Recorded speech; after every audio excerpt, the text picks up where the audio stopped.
Alright guys, so fun day today. Hoping the rain holds off. Looks like it's coming in a bit faster than we were expecting. But we have a lesson today with Chris O'Connell.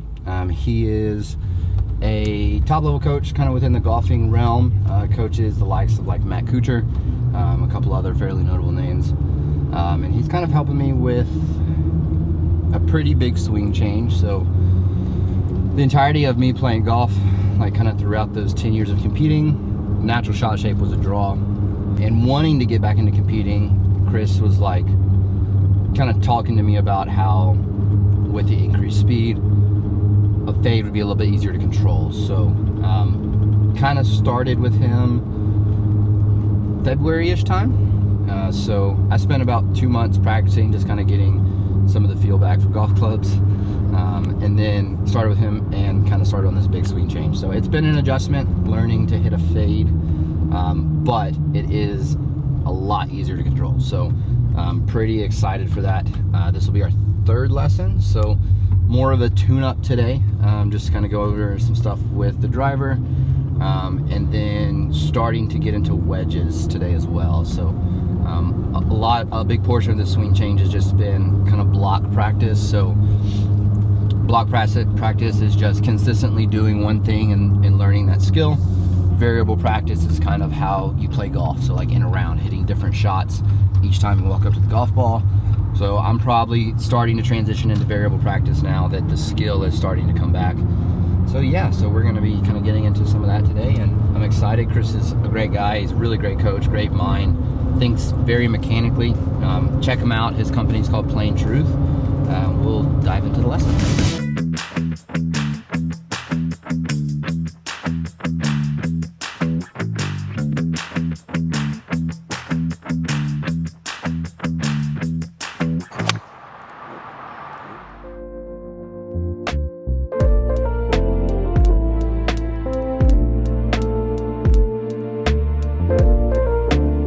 Down the line is really back to what I'm trying to get to when it comes to my golf swing. And a lot of this has to do with partly where my swing tends to default to from junior golf and coming back to it, and also functionally where I'm at from like functional screening standpoint. So I have a tendency to hit a big sweeping draw. That's kind of the ball flight that I played the entirety of my junior golf career. I'm okay with playing a little bit of a draw, but Chris is obviously wanting me to get back down the line with that swing path, because at the top, I'll have it in a pretty good position, and then I kind of drop it off and get inside and stuck, which leads to either pushing that handle out and really putting that right to left spin on it with a square face, or I flip it with my hands because I feel like I'm stuck and it turns into this like diving draw. So obviously the big thing with that is the miss isn't very great. So I've had a couple lessons up until this one that we've had today. And the first things we were working on was just address position and then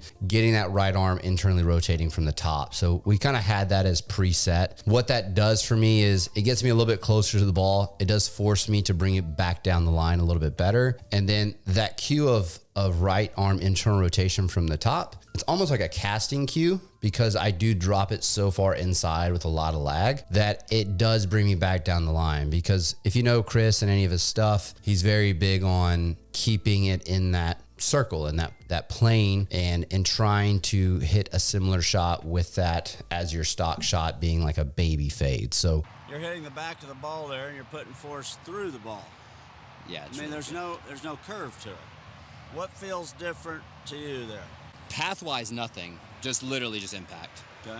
It's just gonna get. I need to get used to, and this is what comes really apparent on the course. Is as I get into the round, I feel myself wanting to go here and here very aggressively. Yeah.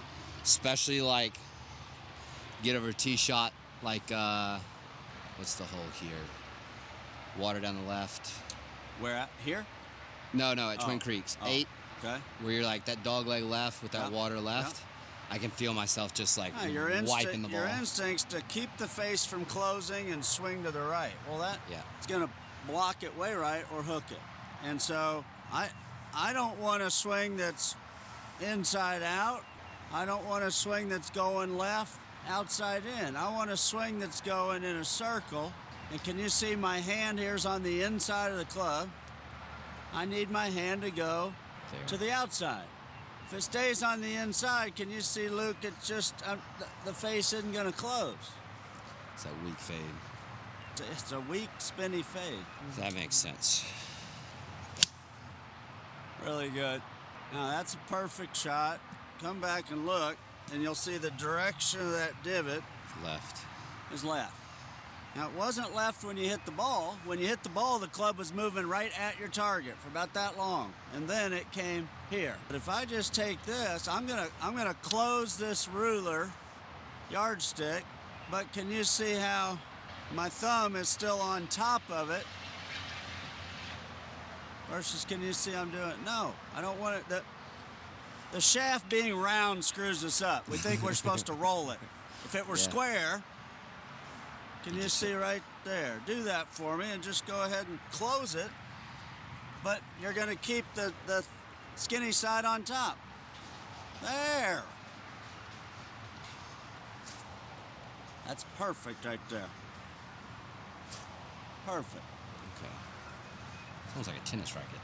I do like the concept of doing that. It's coming very quickly for my irons. The driver's kind of where I'm struggling to gain that. And the last piece of this for me is, and what we're working on very heavily today is using wrist flexion rather than pronation as I come through, as I tend to very hard flip and turn that right hand over, which is where that draw comes from, because I'm coming so far from the inside in a stuck position. But when I'm down the line and do that, it just turns into a dead pull. It's almost like a double cross. So obviously trying to get away from that so that the swing can be fairly aggressive. You'll see there's a lot of things that we're doing within this lesson that's helping me get that feel.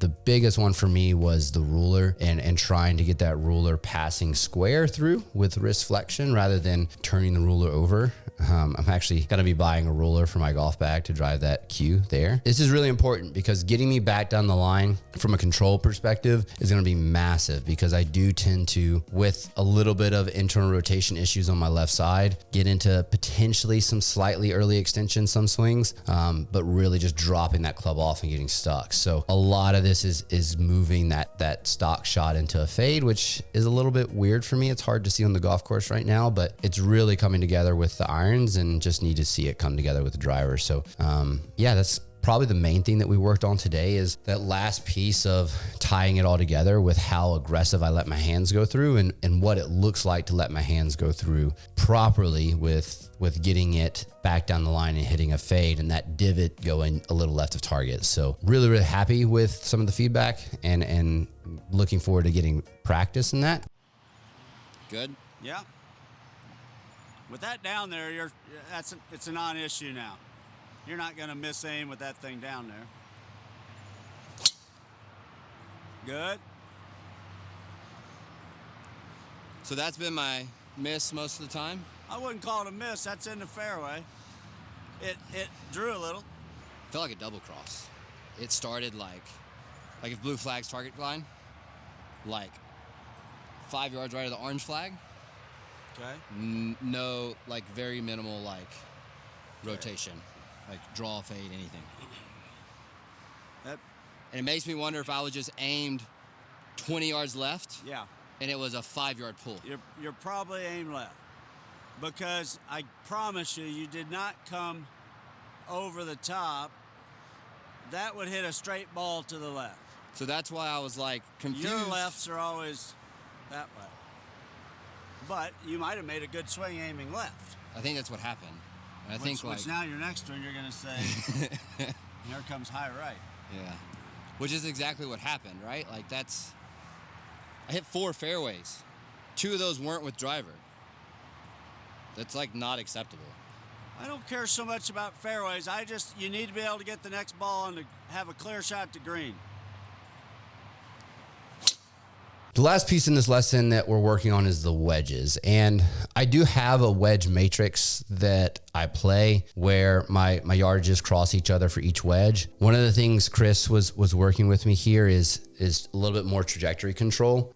Being that I grew up a field player, I also tend to get a bit handsy, which with the wedges, that was kind of what we were working on, is getting that distance away from the arms, not letting those shots get a little too handsy and wristy, where that ball flight is shooting out with a little bit more of a lower trajectory. And reason being is obviously moving to Texas and living in Texas, here in Dallas, it gets really windy, and shooting those wedges up, it can be a little bit of a disadvantage here, where growing up in Alabama, you could get away with it all day because you're wanting to throw those wedges up pretty high. So just working on some trajectory control with how that backswing looks, and talking about the wedge matrix and spreading it out a bit more. So I'm actually going to be spreading my wedge matrix out to 2 shots that cross. So if my sand wedge and my lob wedge cross at that like 105 mark, actually bringing it past with that sand wedge with having a stock shot into that 90-95 range, where depending on like wind conditions, it's more comfortable with hitting that a higher club just as a stock shot. So that'll be just practice work and working on that, but also working on not hitting full shots with wedges, because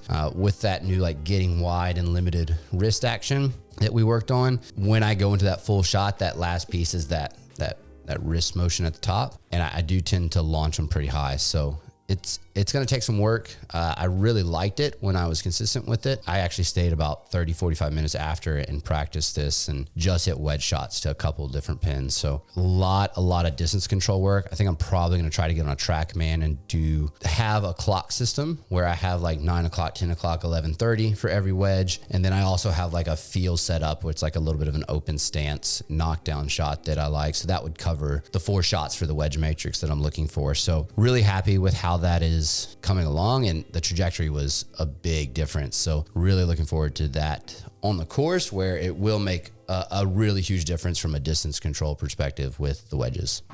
All right, so great lesson with Chris.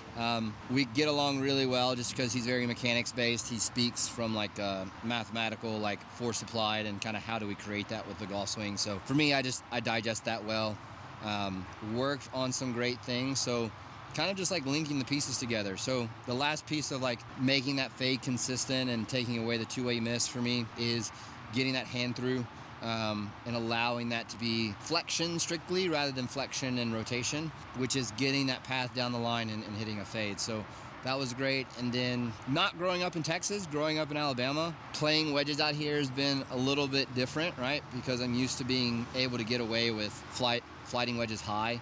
And only flighting wedges in certain occasions, but we went over some wedge stuff that was fantastic on like different yardage shots and just kind of what we want to see coming off the club face. So I'm excited because shot a couple rounds around par already, kind of getting back into it. We're only like 4 months back into playing golf. It's there. It's just now taking that round and going 67, 66, 65, so that's competitive at some point. So Chris has been a massive help. So make sure if you guys want to check more about Chris and Plain Truth and everything he's got going on, I've got plenty of links in the comments below. Check him out, show him some love. He does really great work. He's worked with a lot of top athletes on like PGA Tour, mini tours, Korn Ferry.